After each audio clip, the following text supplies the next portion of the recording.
מצוותיו, וציוונו לעסוק בדברי תורה. לעסוק בדברי תורה, לעסוק בדברי תורה. לעסוק בדברי תורה, לעסוק בדברי תורה. Okay, so we're going to finish this series tonight. We'll start another series after Labor Day, probably on meditation and something like that. Hello, welcome home. Thank you. So just turn some of those chairs around. We got chairs over here too. So, was it amazing? Yeah, it was wonderful. We just got back yesterday morning, so we're a little jet lagged still. That's okay. I'm just driving out tomorrow morning. So welcome back. Hi there, all right, thank so here, have some seats. We got some more. We'll move some more seats back here. All right, so I'm going to be actually using that wall. So Are you using that I'm going to one? be using that wall. All right, so We will move. a couple things. I'm going to start over here. Actually, I can do this. If you're watching this, just forgive us. It's logistics. It's why it took us 40 years to cross the desert. All right. We have studied a lot over the last number of months. As I said, we're going to finish this tonight, this series. And we're going to have some people going through their conversion in the next couple of weeks. God willing. Did we pick a date? All right. Did we pick a date? The 9th, didn't we? I don't know. Okay, yes. Okay. So, but let's just look where we are today. Today, let me get somebody from here. Today, we live in a world, and there's really we still have movements, so to speak, denominations. From those who are really observant, the Orthodox, the Conservative, the Reform, Renewal. We've talked about all of these, right? We talked about, and Renewal is kind of like Hasidic in English, and Hasidic is like a more joyous Orthodox. So it kind of goes in a circle. Additionally, in that, we now have there's also a group over here called Reconstruction. It's very small. I would tell you the theology if I understood it. Yeah, I try to understand. It seems to me Judaism by vote. I'm just being honest, I don't understand it. It was developed by Mordecai Kaplan. It was a great, brilliant, but I just don't get it. And if you take God out of the equation, I don't get it. There's also an extremely large group of Judaism or Jews that are secular. And the reason I put them in a different color on outside is because that's not Judaism. Okay?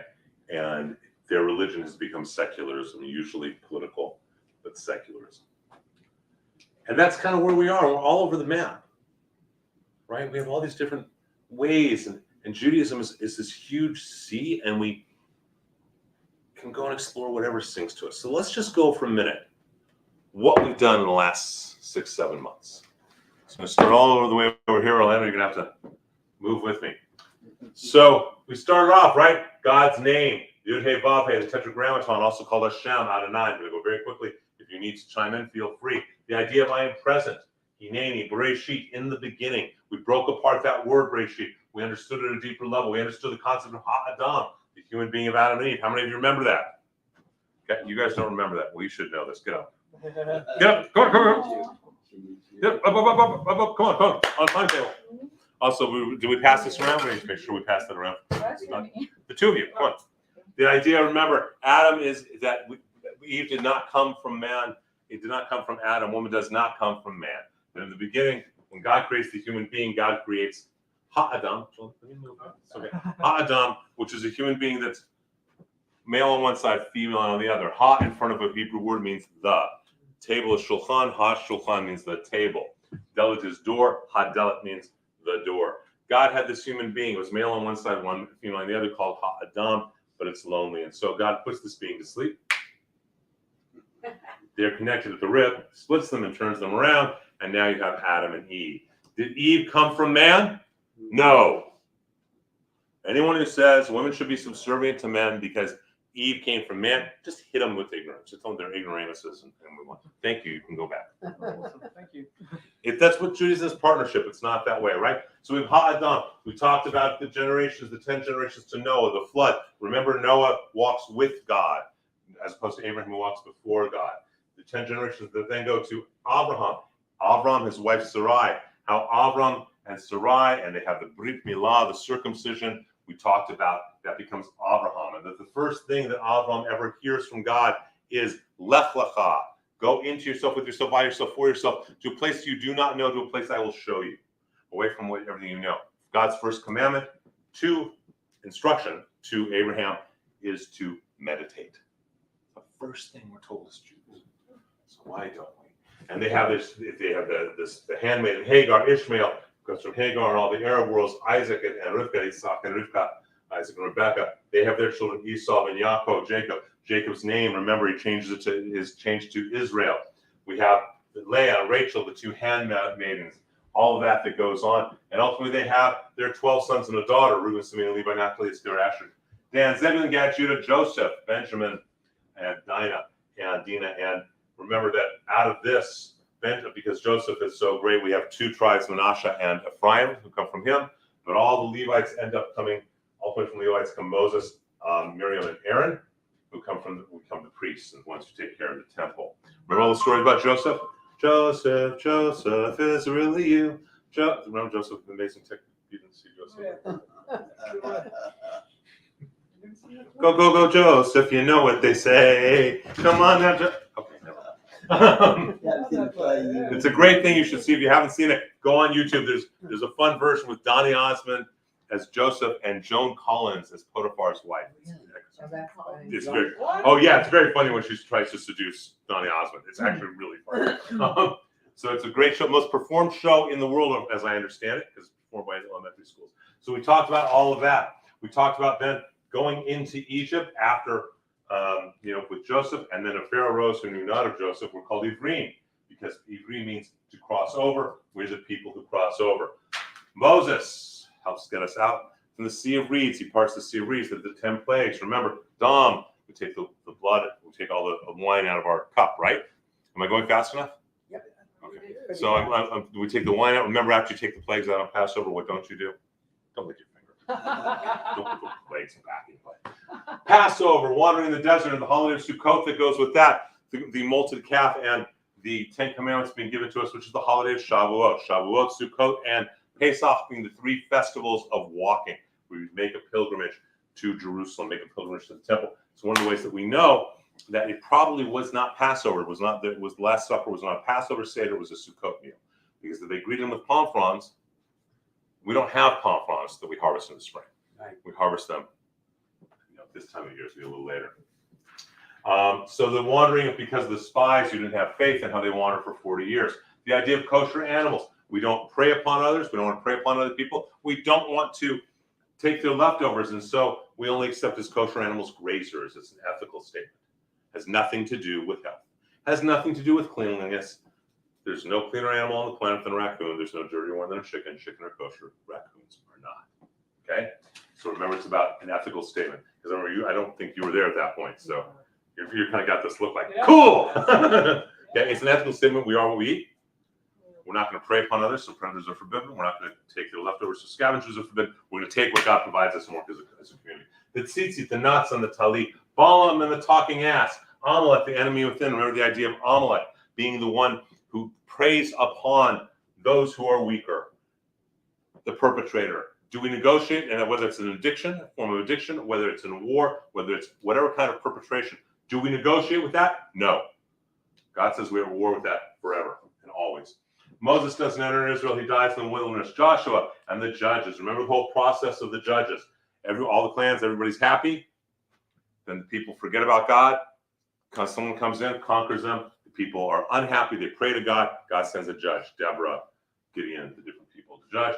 And they leave him out. Samson with the long hair. No one even noticed. It's been a week and a half that I cut 8 inches off. I actually saw it. It's a little more curly now because of it. 8 inches. more No one even fullness. noticed. No one even noticed. Okay, so right. So we have with Samson all that, and we get to the prophetic period. How Hannah, we learn to pray from the woman Hannah because she's so prayerful and she wants a son. We end up getting Samuel, the great prophet Samuel, who anoints Saul, and David, who's the beloved of God. He is the ultimate archetype of the musician, shepherd, and warrior all together. The whole concept about Bathsheba. Remember about Bathsheba? Remember Bathsheba, right? Everyone picks on poor Bathsheba, or everyone picks on poor David because he did something wrong. Well, what's she doing bathing naked in front of him? Yeah. She's a part of this too, okay? Remember we talked about all that kind of stuff. He writes the Psalms, and he is descendant of a Jew by choice. And we know Mashiach will be Solomon, the wisest one, goes to the temple, who writes the Song of Songs when he's a young man, Proverbs, Mishlei when he's a middle-aged man, Ecclesiastes when he's an old man, the idea of finding God in these different places, in the marketplace, in intimacy, and in the entire world. How the kingdoms get split. And in 722 before the Common Era, we have the northern kingdom of Israel, the southern kingdom of Judah, which is the northern kingdom was destroyed in 722. Those are the 10 lost tribes. And then we see how Judah and Benjamin still in Judah and where Jerusalem is. We talked about Ketuvim. Remember? I even recommended a book. I don't like the author, but I recommended the book anyway. Okay? About sacred relationships and finding. Ketuvim was all about finding God in every relationship. And if we can do that, we don't need this craziness anymore. And Ezra and Nehemiah and all that. We went through the holidays that are coming up. Rosh, we can start anywhere. We just finished Tisha B'Av, which is down here. We had Tu B'Av, which was Jewish Valentine's Day, Jewish Lover Day last week, or this past week. Slichot, which comes right before Rosh Hashanah. Rosh Hashanah, Yomim Narim, the 10 days of Rosh Hashanah and Yom Kippur, the days of awe. Yom Kippur, this day of at 1 minute. Yom Kippur is a happy day. Yom Kippur is a happy day. Yom Kippur is a happy day. There are very few things all the rabbis in the Talmud agree upon. One of them is that Yom Kippur is one of the 2 happiest days of the year. And it's a beautiful, happy day. It is the full name is Yom HaKippurim, the day that is like Purim. It is joyous because God forgives us on Yom Kippur. Rosh Hashanah is a little bit more awesome in terms of scariness. We don't fast out of penance. We fast, we disconnect from the physical world, and we embrace our spiritual reality. Sukkot, which I love so much, as you all know. And we dwell inside our booths, and we build palm fronds, and we have these wonderful meals, and we sleep in it. You're supposed to do everything in the sukkah. It's so beautiful. And if any of you want to sleep in the sukkah, we have it this week. Not this week, but this year. All you just tell me, bring something to sleep on. You can always sleep in our sukkah. Okay? After everyone leaves, we pull out the 2 big queen beds, and Allison and myself and the boys and Rocky get on these beds. You're not supposed to be uncomfortable. It's a day for some octano for Sukkot, Simchat Torah afterwards, with Shmini Atzeret, the renewal of the Torah, Hanukkah, and how it's connected to Sukkot. On Sukkot, we start to build the structure. On Hanukkah, we light the lights, and we have a full to create a temple. Tu B'Shvat, such a mystical, beautiful holiday. The 15th of the month of Shvat, the New Year of the Trees, is placed in the same importance as Rosh Hashanah in the first verse of the Talmud on Rosh Hashanah. It says there are 4 New Years, and this is one of them. Purim, the book of Esther, the book of the holiday of excess, and how not to be by embracing once a year. Passover, the counting the owner, Shavuot, back to the 17th of Tammuz, and when we have the sin of the golden calf. And Tisha B'Av, and our cycle keeps going in a cycle. You understand a cycle of prayer book, everything works out. Talmud, composed of Mishnah and commentaries on it, the secondary part, the additional Gemara, the content-wise composed of Halakha, law, and Agadah, lore. The Machlochet, the debate between the sages, and some of these great rabbis, Rabbi Yochanan versus Reish Lakish, Rabbi Hillel, Rabbi Shammai, Rabbi Yehuda Nasi, Rabbi Akiva, Rabbi Eliezer, all these different ones. Some of the books, Pirkei Avos, Berachot, Baba Metzia, Baba Batra, Sanhedrin, Shabbos, all these different books. If you read 1 page a day, it takes roughly 7+ years to go through the whole Torah, the whole Talmud. The temple's destroyed in 70, the Common Era, remember. The Gaona period, which goes from the 4th through 10th centuries, where the prayer book that we have today is essentially composed. How many of you guys are remembering some of this as we go through it? And the 4th through 10th century, and in the Saudi Peninsula, they deconstruct the service of the that was in the temple, and they reverse engineer it to create a new service, which is our prayer book, which is effectively gets you to the same place. Where am I? And the composition of the Siddur, how it splits into Ashkenazi and Sephardi. Ashkenazi go into Eastern Europe, Sephardi into France, Spain, Italy, and the subdivision Mizrahi, who go into Iran, Iraq, that part of the world, where it's really a subdivision of Sephardi, although I think they actually should be their own category. The legal codes that come about in the Middle Ages, the Rambam, the Shulchan Aruch, the Torah, the Ramban, Bachya, Rashi, and how anti-Semitism starts at the same time at 1144 in Norwich, England with the blood libel. How many remember the blood libel? Okay, and how we start going to that, the horns. Check your horns. Do you have horns? And then we start talking about mysticism, the workings of creation, the workings of how and why does God create the world, how and why does God sustain the world. Gematria, the numerology and how important that is in Judaism, right? Does it all sound familiar to you? Yes. Oh, yeah. Okay. Lekabel, to receive. Bahir, Sefer Yetzirah, and Zohar, these sacred texts of mysticism. The Ramchal, Rabbi Moshe Chaim Luzzatto, Luria, who starts with the 10 Sefirot. He doesn't do anything. He takes from all these different schools and integrates it together, and he adds his own interpretation. When people talk about Kabbalah, that's what they're talking about, is Lurianic Kabbalah, as opposed to the roots of it, Maaseh Bereshit, Maaseh Merkavah, Ramchal, etc. Hisbodedus. He Hisbodedus. How important it is to meditate. It is something we can all do from the greatest to the smallest, as Rabbi Nachman says, and it is something that we all need to do and have our own personal dialogue with God. And we need to listen. We need not to talk so much. We need to listen. I remember getting a phone call. There was a temple, and it was being lay-led, and they were having a Saturday morning service, and apparently the ark popped open and the Torah fell on the ground. So what do? So first of all, you got a 40-day fast. You can do it on Mondays and Thursdays if you want to do it for 20 weeks that way. Number one. And number two, the thing, hey there. And number two, hey. And number two, you need to see what this is about. So I called my friend, Rabbi Kraft, I think who I called. I said, Shem, what do you think of this? He said, that's easy. These people aren't listening to the Torah. They're just talking too much. And so it popped out to say, listen to me. That's a great way of looking at it. So the idea of Hisbodedus, so listening. The Reformation in the 18th century in Germany, Moses Mendelssohn, at the same time that we start getting Hasidism and the pious ones with Baal Shem Tov, Rabbi Israel ben Eliezer, storytelling, the mystic, the nigun, all the songs, and being already someone who's like a guru and all of that. That told us, Rabbi Dov Ber, Rabbi Nachman of Breslov, Shlomo Karlbach used to say, we all have two Rebbes, our Rebbe and Rabbi Nachman of Breslov. Okay, there is no, that's the one Hasidic cult, Hasidic sect that never took another Rebbe on, because no Rebbe is as good as Breslov, as Nachman. But Shneur Zalman of Liodi, who writes the Tanya, which becomes Chabad, but Levi Yitzchak of Berdichev, such a beauty. Mussar, Jewish psychoethics, Rabbi Israel Salanter and a Mussar shmooze. How many of you enjoyed that Mussar shmooze we did? Yeah. It was fun, wasn't it? I don't know if you guys were watching that online at all, but it was a little intense. Yeah. Right? And you guys, you bonded in that way. Zionism, Theodor Herzl, if you will it, it is no dream.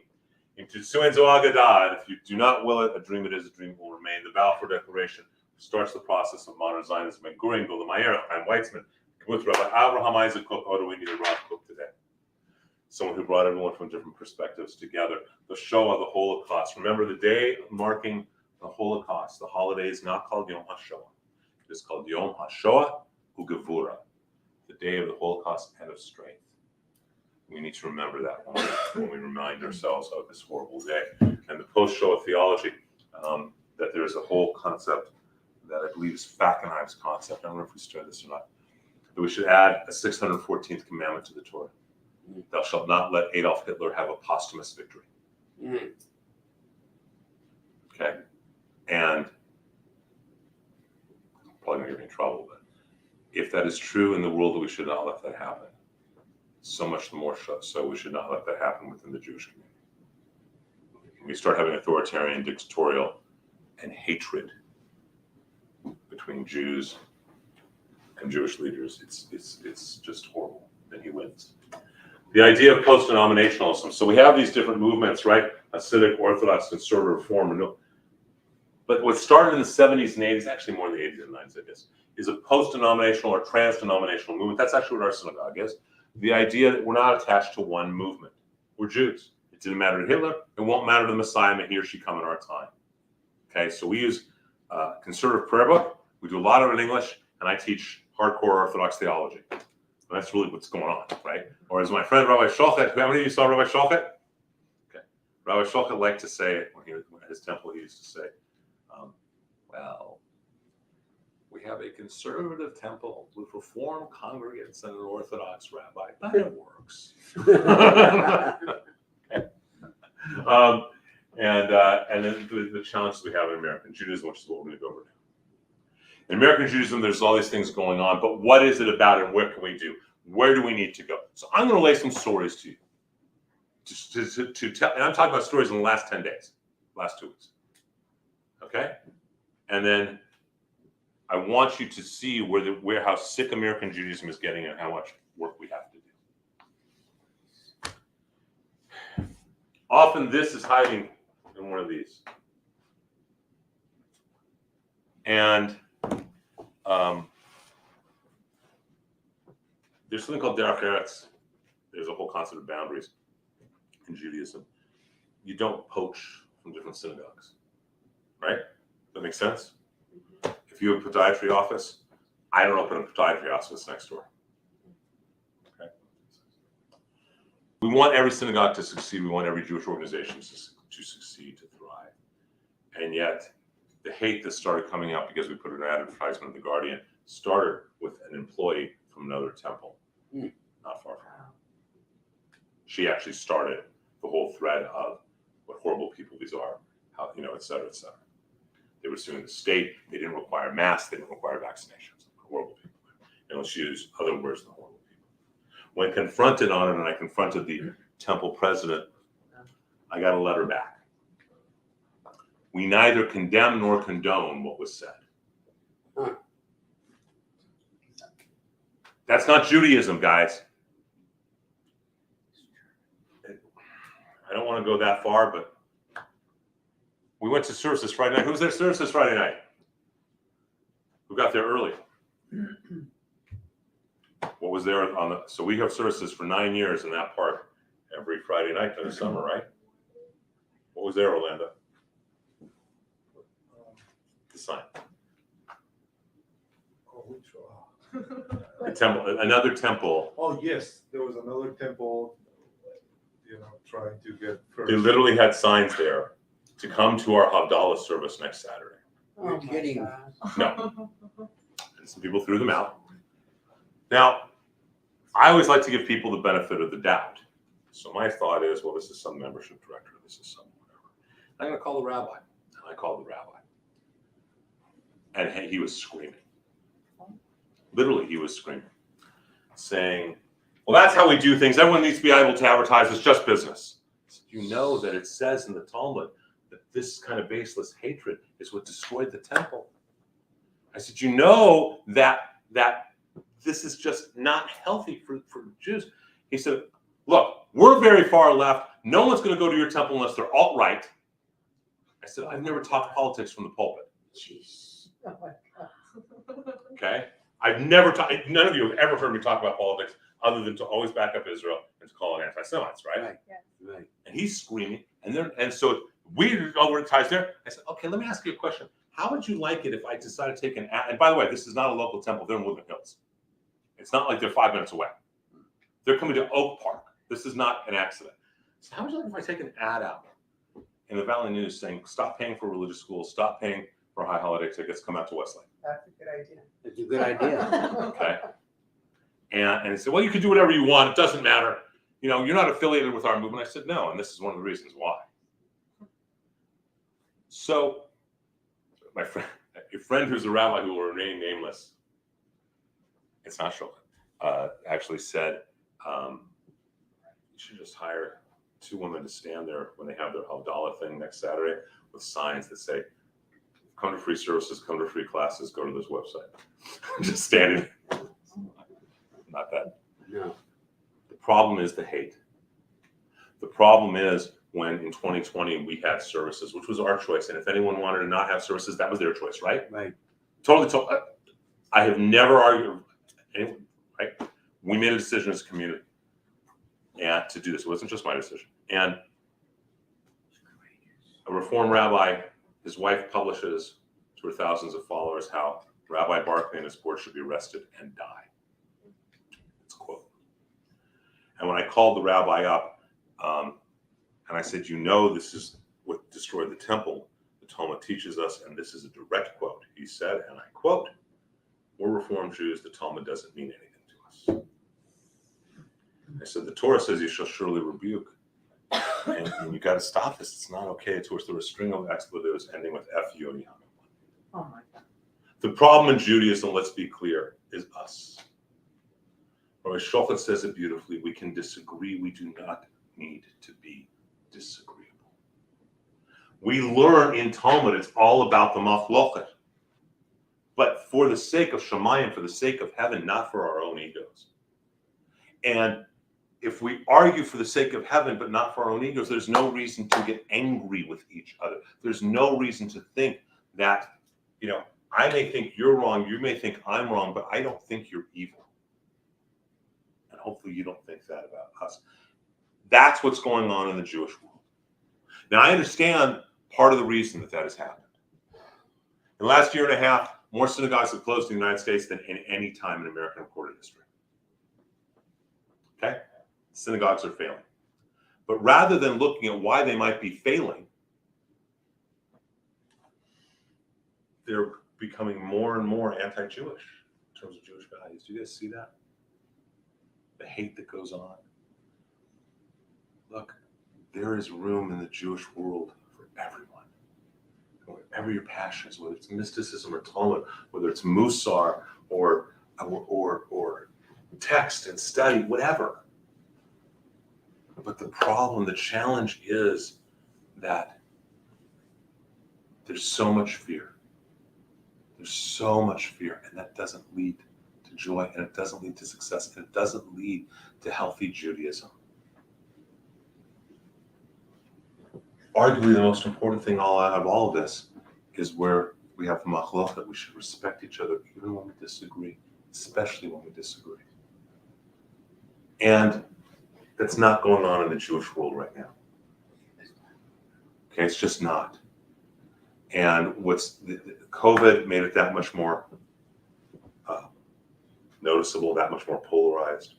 Politics has made it hugely polarized.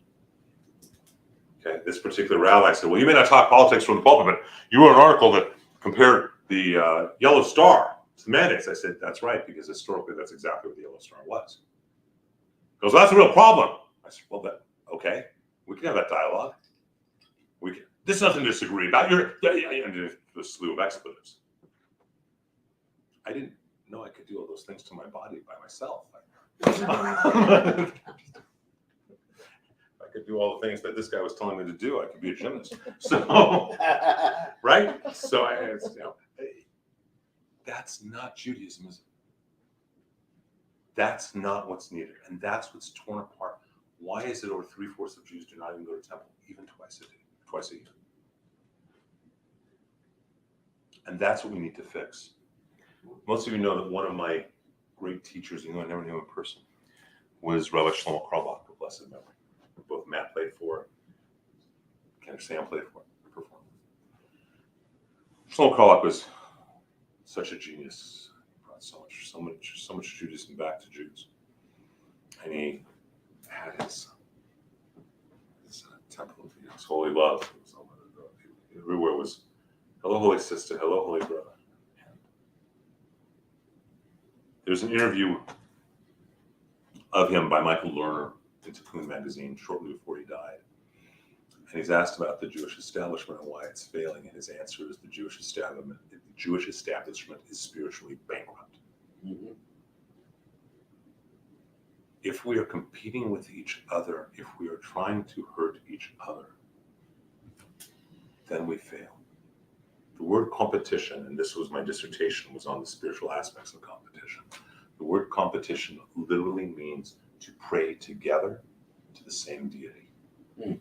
In ancient Greece, the Olympics were about praying together to Apollo and to Diana. And yet, instead of trying to rise with each other in American Judaism, we are at each other's throats. At the same time that the rest of the world is also in our throats. I have said this repeatedly. I will continue to say this. In my lifetime, certainly in my children's lifetimes, I think we're all being asked the question, are you an American who happens to be Jewish or a Jew living in America? And whatever we may think, the rest of the world views us as Jews living in America. You guys just came back from Israel. Whole different vibe, wasn't it? Okay. My boys, we took them to get their tefillin last week. And we're sitting at the fish grill across from 613 Mitzvah store. These guys, one guy's in the corner doing dominant and mincha, 20 restaurants with an arm throw that we can go get kosher meat at. And they agree they like living out here better. But boy, it was nice to be in a community where everyone's Jewish. Mhm. Yeah. And everyone's accepting. Doesn't matter if you're Reform, Conservative, Orthodox, Hasidic, whatever. We need to look at all this and look at our pieces in this and how we are a people of faith, not of fear. And that constantly, it goes back to the very first class we had, that constantly this question is being asked by God, Ayecha, where are you? Mhm. Just like he asked Adam and Abraham and Noah and Jacob and Moses. And we need to respond with the same response they said. Hineni, I am present. I am here. In doing that, we actually do bring peace. We actually do bring beauty. And all of this stuff and more. Because all we did was touch the surface, right? We just touched the surface of a big lake. We didn't really go deeply into any lake, any one part. All of this has one purpose, is to help each of us say, Hineni, here I am. In who we are, in what we do. To actually show up. And not to kowtow to cower. Not to subjugate or be subjugated. Not to hate or to darken, but to be present. That's what all this leads to. It goes back to the question, a young man went through the Talmud. He went to his rabbi. He said, Rabbi, I went through every page of the Talmud. The rabbi said, that's great. How many pages went through you? Yeah. If we let this go through us, it changes how we live. Now, how do we do it? Pick something. Pick one little piece and explore it more. Michael Meade, great storyteller, and Robert Elias always says, they say, take a story and find the one thread and follow that thread. You think it was interesting to do meditation? Well, we'll be doing a meditation class. You think it was interesting to do Mussar? Do Mussar. You thought Talmud was interesting? Study Talmud. You think any of these things, take it and just follow it. Because that's what's singing in your heart. What's great about Judaism is that different things sing to us in different ways at different times in our lives. Okay? When I was in my 20s, all I really cared about was, where are they? But here's Sifia, Tzara, Zohar, Jewish mysticism. That's all I cared about in my teenage years. Just let me see if this is someone, God forbid, dying. Okay, it sounded like a text message. I don't know what just happened there. Okay. That's what I cared about. Then I started loving to explore Talmud. I will tell you, when I was a young man, I thought Talmud was for old men who had too much time on their hands. I'm now either an old man who has too much time on my hands, or it holds the secrets of the universe, because I think it holds the secrets of the universe. Okay? In the last number of years, because of things going on in the world, I ended up really focusing on the Talmudic aspects of ethical behavior, of Mussar, of how do we need to behave to be right and righteous. And part of that is because of where I am in my life. I got two boys who are about to turn 13, thank God, right? So the idea of raising them to be right and righteous is a journey. Yeah. It seems like it was an easier journey up until about 6 months ago. Right? It seems like it's becoming more difficult, but hopefully that too will pass Yeah. once the bar mitzvah's done. Okay, but it's Yes, over. yes. Hopefully then the stress level will. They were terrified about Friday night. They were more scared about Friday night than they are about next weekend. You know why? Because it was people that they knew and they, Right. yeah. They want to really shine. And it's not fair because they have so much pressure they put on themselves. It It might be Zionism. You guys just came back from Israel. I'm waiting for you to say, I'm making Aliyah, I'm moving. Right? But you know what I'm saying? Anything may come up. It may be Mussar and medical ethics in Judaism. It may be health and mysticism. Right? It might be looking into the Kabbalah of the human body. We talked about the Sefirot and wings of the sun, which you started working on. That's a serious piece of work, isn't it? Yeah. The point is that whatever it is that stimulates, look, you guys have been involved in temple life for most of your lives, right? Your passions have changed over the years. What interested you at one point interests you less or more, right? Absolutely. And it gets into different places. That's what's so beautiful about this. But it all comes down to the same place. Being able to say, here I am. And to be able to say it realizing that we're not ever saying, here I am on solid ground, because the sands are always shifting. So it's being able to say, Hineni, here I am, as the world is changing, and it is changing rapidly. And there are these people that Shannon and I know, and they have an amazing song that there's a war going on. Yeah. Well, and there is. Yeah. This is very similar historically to when the first temple fell and the Jews had a civil war in the middle of Jerusalem while the Romans were besieging them. There's a tremendous parallel. It's so sad. And when you bring that parallel up to people, the hatred, the vitriol that comes back, because I bring that up. Because they don't understand it. No, I don't think that's why. Oh, I yeah. actually believe that most people, even those who are doing a lot of bad, are actually good people who've gotten lost in their evil inclination. I believe that most people rationalize what they do so they can feel good about themselves.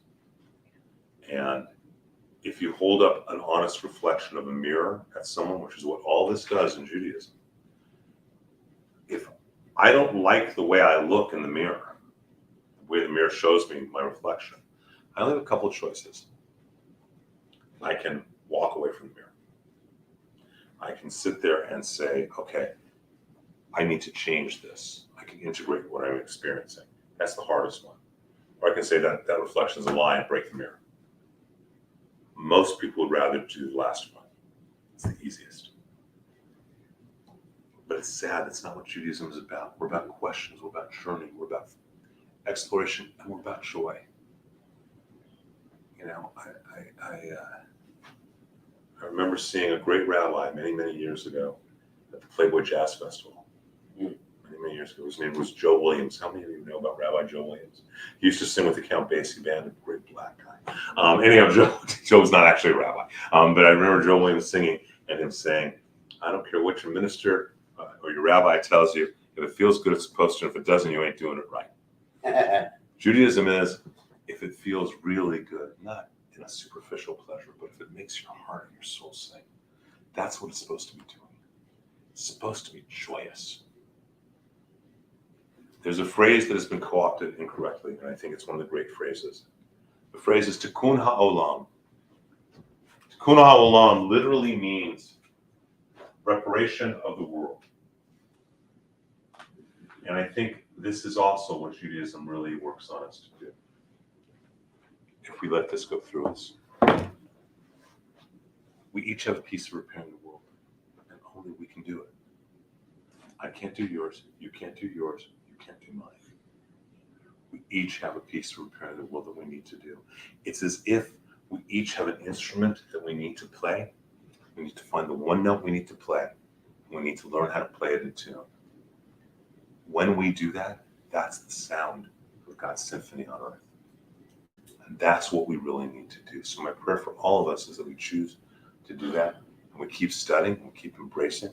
Take a couple weeks off, and we'll start back with another series. Probably, how many of you want to do meditation and mysticism? I think a lot of people want to do meditation and stuff, yeah. And we'll get into physical healing as well.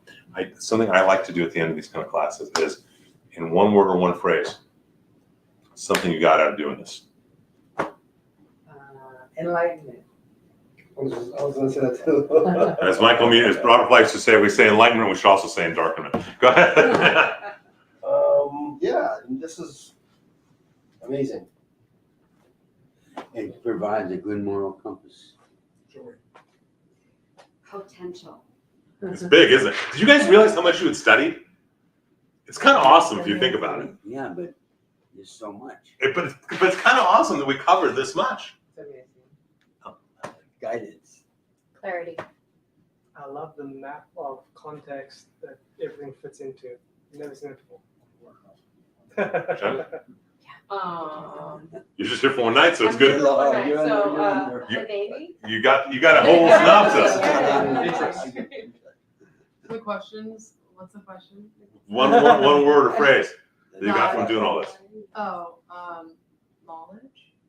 And for me, it's gratitude. And I thank you guys for being kind and letting myself do this. Thank you to Orlando for doing this. And if you haven't registered for high holidays, do. And, we're going to pick this back up after Labor Day. We'll probably do it since people want. We'll probably do meditation. Yes. What's Dan Adams saying? Rebirth. Like, was that Dan who said that? Yes. Dan, just answer really quickly. We talk about the baked in and conversion, correct? Yes. The 9th, that's what the consensus was. I think. So we think it's September 9th is when we're going to do it out here. We don't have to do it then, but if there's 3 people, we'll be doing that if he wants to. When are you gonna start this over again? I missed. After high holiday, after we get past. I mean, I try and start it basically after Sukkot and all that kind of stuff. It's also easier now that we have our own space too. We can do whatever we want to do. Yeah. When do you start the bar mitzvah classes? It's a whole other conversation, but again, everything starts. So typically at this point in the year, when we are less than 2 months from high holidays, all focus is on high holidays, which it needs to be. This particular year, it's been a little bit difficult, especially the last month or two, because my boys are having their B'nai Mitzvah this coming weekend. So my focus, Orlando, everyone's been so helpful and then we got to really go hardcore into high holidays because we need to get people here. We need to get people signed up because we really haven't done a hard push on that. We need to do that. So we do feel like we usually do. We'll fill the Canyon Club, and we'll do that. But we typically will start. We'll have an adult education class in the Sukkah. Sukkot is the time that's so much fun because in Sukkot we have every night there's a different program. We have hookah in the Sukkah. We have pizza in the hut. We have games in the Sukkah. We have what else do we have? We have Movies. we have movie night in the Sukkah. We haven't figured out how to pay for sushi in the Sukkah yet. I'm working on that idea. How big is this sukkah? It's ever expanding. Tell me It's big enough to put 60 people, 70 people in to eat Where do you do this? in our backyard. Backyard? And then anything overflow kind of goes around the yard, around Games of Sukkot. what is it? Games of Sukkot, Sheshmesh. And we have Shabbat potluck dinner.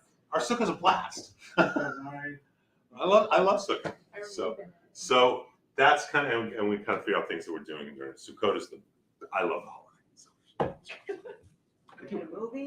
we have a movie. We'll probably show a movie again, maybe Ushpizin or such a great Sukkot. How many of you have seen Ushpizin? How many of you have not seen Ushpizin? Oh, this is the greatest Sukkot movie ever made. This is the greatest movie ever made with Sukkot. So it's great because it's not at all what you think it's about, and you get the miracle of Sukkot by the end. It's literally a movie about A Sukkot. question, what does Sukkot represent? Sukkot is Holiday. it's on the one hand it's the wandering in the desert, with the 40 years we wandered, we lived in temporary structures, but on a deeper level, it's that everything in the physical world is transitory. It just is. The only thing that's permanent is the spiritual world. However beautiful the sukkah is when you first build it, a week into it, it's a little smelly. The green leaves are kind of falling down a little bit. We do not decorate our sukkah with fruit.